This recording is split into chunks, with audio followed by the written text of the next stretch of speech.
Good evening. The National Hockey League has produced tremendous highs and lows throughout the years. Tonight, the lowest of the low. An unprecedented time that sports history will record with two words: season canceled. The NHL made the announcement today. No playoff run, no hoisting the Stanley Cup, and no shortage of emotions. Across the country, there's anger and disappointment, but there's indifference as well, and that perhaps is the greatest danger to the future of Canada's national game. The CBC's Tom Harrington begins our extensive coverage tonight. Tom. For a while, Peter, it seemed that a last-minute solution might be possible. But in the end, many say this was a high-stakes game that was too much about money and not enough about the fans. Now, pro hockey is gone. Its return, uncertain. For a league that craves headlines in the United States, this was a disaster. 5 months to the day after he locked the players out, the NHL commissioner threw away the key. It is no longer practical to conduct even an abbreviated season. Accordingly, I have no choice but to announce the formal cancellation of play for 2004-2005. Bettman was grim, even solemn, as he told the hockey world there would be no Stanley Cup awarded for the first time in 86 years.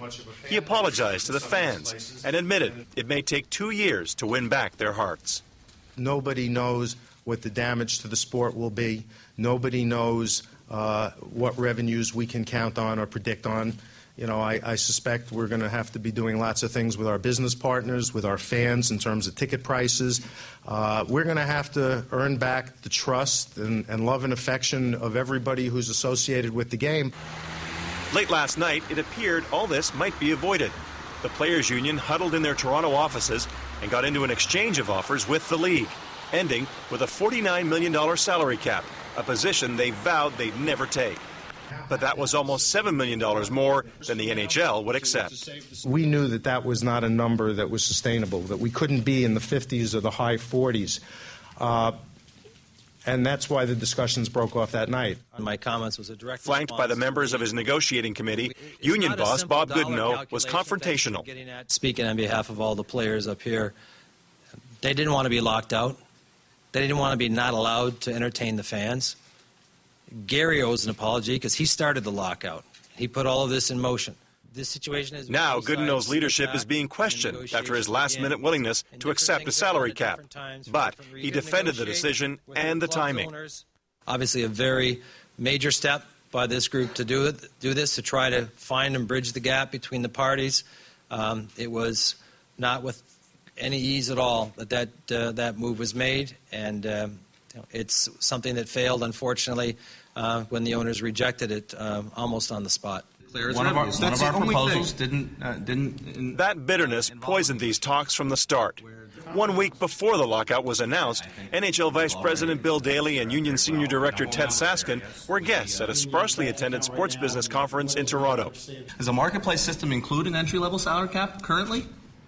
It's a restriction in it. Now it's not a salary cap. When it's just a they were soon duking it out, bargaining in public, a scene that epitomized the mistrust that would doom the season. After canceling 834 games so far this now, season today, a sport that makes few media ripples here is getting the worst attention imaginable. But both sides say they'll start from scratch without the emotional baggage of the past weeks and months. Our players are the best athletes in the world. They deserve to be fairly paid, and we want them back. The union's doing what it thinks it's right. I frequently don't understand why they do some of the things they do, but I assume the union's doing what it thinks is right, and you have to respect that. Even there, a veiled shot from the commissioner against the players. Indeed, the union and the owners were like two angry teams, pushing and shoving, just spoiling for a fight. Well, now they say they'll cool off and start all over again, although some in the game are already concerned that the bargaining table will be as empty as the rinks. Peter. All right, Tom, thanks very much. The CBC's Tom Harrington reporting from New York City tonight. In a basement built around Dean McCord's love of the game and passion for the Calgary Flames, McCord tuned in to hear the news firsthand. This is a sad, regrettable day. It's a dark day in Canada. I'm not going to, and maybe some parts of the U.S. it's a dark day down there, but I think our Canadian flag is black today.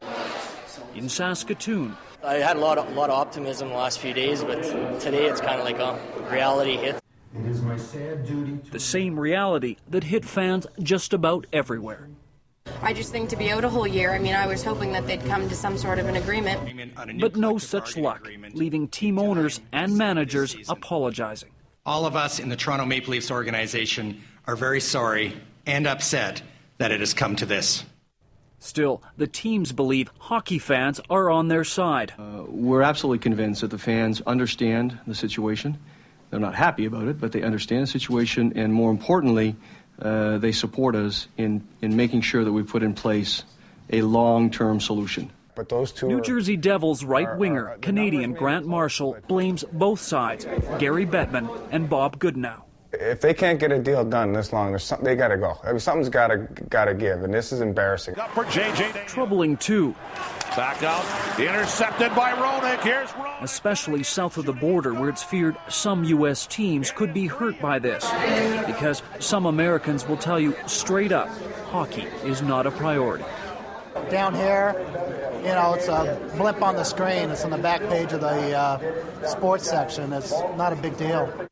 But here, clearly, it is a big deal. And while it's disappointing for fans, teams, and players, Canada's TV networks are also feeling the pain. I predict this is going to be the best hockey. Particularly when the loss of this means a loss of money for both the CBC and its competitor, TSN. Neither will say how much they stand to lose. But CBC Executive Vice President of Television, Richard Stursberg, believes when hockey does come back, so will its viewers. If there was ever a country in the world besotted with hockey, it's got to be Canada. So I'll be astonished if it doesn't come back in a big rush when it comes back next year. Might consider if it comes back next year. Some fans like Dean McCord aren't convinced. Instead, he believes it may be lights out for next season as well. Rick Boguski, CBC News, Calgary.